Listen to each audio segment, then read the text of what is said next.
Welcome to the School on European Memories podcast. Together, we're going to be focusing on what European memories mean to us from very different perspectives. Let's get into it. Episode 3. Approaching Romania's recent past.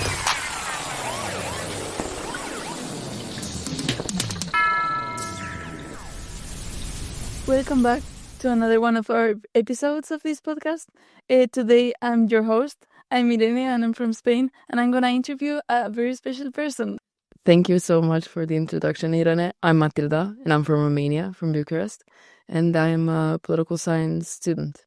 So, Matilda, tell us, what are we going to talk about today? Today, we're going to discuss the revolution from '89 in Romania and the first 35 years of democratic transition. Okay, this is a very interesting theme. So, could you define the revolution? What is it? So, the revolution itself can be analyzed as a period of, I would say, 10 days in December of 1989. Where protests arise in Timișoara, workers' protests. And from there, the word spread around that the revolution is going to start. And the actual revolution, the most intense moment, I would say, was in Bucharest on the 24th or 25th of December, when Ceaușescu, the dictator, tried to organize a celebratory event to celebrate the regime, actually. Okay. But in fact, people started speaking to each other. They heard bombs, they heard guns, they heard a lot of commotion. And so they actually struck against the dictator, and he was forced to fly from a helicopter, basically, to flee the people and the protests. And So this meant the triumph of the revolution? Yes, this was the triumph of the revolution, was when Ceaușescu and his wife, Elena, tried to flee, basically, the people. Okay. And it ended in revolutionary court deciding that they're convicted of crimes, of human crimes, and they got shot by the revolutionaries. Okay, and now I'm guessing that this is when the transition started, no? Yes, the transition started in the 90s, in the beginning of the 90s. Elections were held a few months after. And this is where the problems start happening, because I think, and this is what the academics did, was actually identify 3 approaches to the revolution. One that supports the popular movement, that it was actually the workers who rose up against the regime. One that says that actually lower class members from the Communist Party organized the whole revolution to take power afterwards. And the third one would be that the CIA and secret services actually got involved to overthrow the regime. And in the elections, in the first elections that Romania held in about 70 years, they elected the first president with an 85% vote, a second-class nomenclatura member, so a communist from a communist party. And since then, how are things going? Since then, there has been a more open space, especially for recognizing the victims of the communist regime. So during those years, almost 5 decades, I would say, or 4 to 5 decades, approximately, the secret police was installed. That was meant to enforce the very restrictive laws, but also to tell on people. So you would snitch on somebody else who was trying to rise up against the communist regime. And the thing is that if you did that and you were successful, you would actually get a prize for it. And that's why a lot of people were actually working with the secret police to get benefits. Now, if you were part of the secret police, your family was better off, and you also had more access to more resources.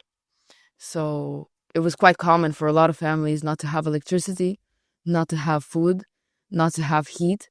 And for example, at the end of the 70s and beginning of 80s, a lot of people were moved from the rural areas into cities, so their houses were destroyed.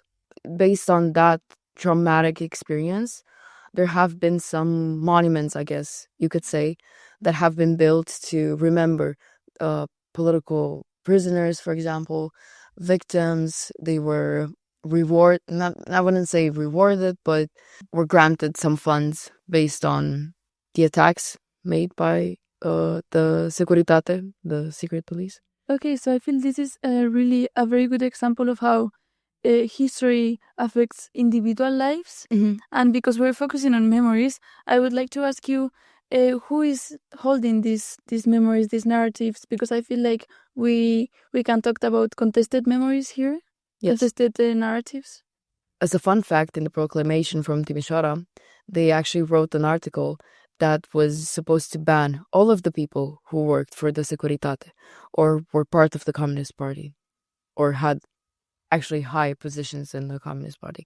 And this was sadly not the case when they rewrote the Constitution in the 90 and in 92, I believe. So based just on this constitutional fact, on this constitutional provision, a lot of remembrance wasn't done and wasn't actually recognized to the victims. So since you don't necessarily have a legislative and constitutional base in which you can actually recognize the oppressive measures that were taken, I believe it fell upon a grassroots movement to start recognizing and to start paying attention to those victims. Now, if you want to look at maybe generations that are most affected by it, I would say that grandparents are the most affected. And those are, this generation in particular is the one that is doubting the most whether it was actually a pretty good regime or it was actually an oppressive one. There's a very big duality between those two ideas, no? Maybe we can find a way to reconcile them someday. But I would like to ask you, how has this memory been treated by the most league public, like the young people?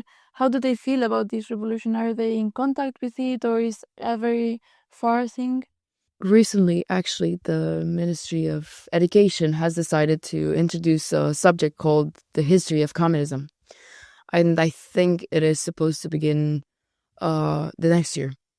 Based on everyone's perception, sadly, there isn't a general consensus, even among young people, whether to trust a certain narrative in regards to the revolution. So based on whether your parents lived a pretty well-off life during the communist period, you might actually not see that as a bad thing. And you might think, well, the revolution actually was not necessary and we actually didn't need it. But for example, for my case, my mom especially lived in very poor conditions. So she's always had my brother and I very aware of the fact of all the liberties that we're enjoying now and that she's actually starting to enjoy. Yeah, I remember this photo from a manifestation that you showed us saying something similar to that. Could you explain that? Because it was very interesting. So the photos that I showed, the first one was from the revolution, and it said that our children will be free. And from an image that was from a few months ago from a protest, one of the participants wrote on a card that your children are free. So it is at least very gratifying, I would say, that there is at least a part of the population who recognizes the strives that have been done and the developments that have been taken, especially on a mental level. Okay, thank you. Lastly, I would like to ask you about the current situation because we obviously have a wave of far-right politics in Europe that is not coming, it's already here. So I would like to ask you, because I don't know how the situation is in Romania, if it's in danger, or what do you feel about it? I think that the situation in Romania is multifaceted in a way that, yes, there is a current that we cannot really stop, because of how easy it is to spread information, especially online. I believe that there's also a facet in which the politicians have not done a good of an enough job to cater to the needs of the citizens. On another side, I believe that since there isn't a consensus on the revolution and what it meant and what it actually resembled, we actually might be facing a situation in which we will fall again into the same environment, if I could say so.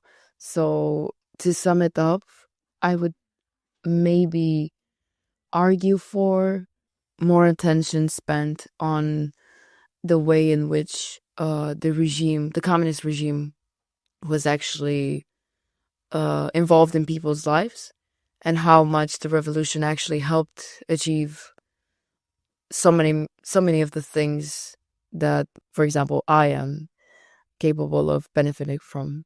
So I feel like, at least in Spain, I feel like we have a long way to go yet. When we talk about the 20th century memory and recent history, because there's still a very conflicted debates. So we really have to keep working on it and being interested in it and not letting in the past. So do you feel like there's an interest in Romania? Is there people trying to do things to remember?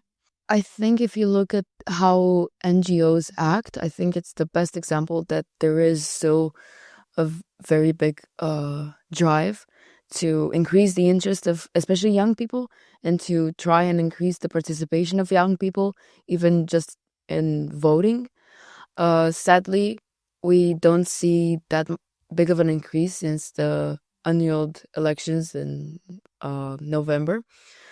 However, I would like to highlight again that because there are NGOs trying to engage more people, I think it's a very good sign that we are heading towards a better future.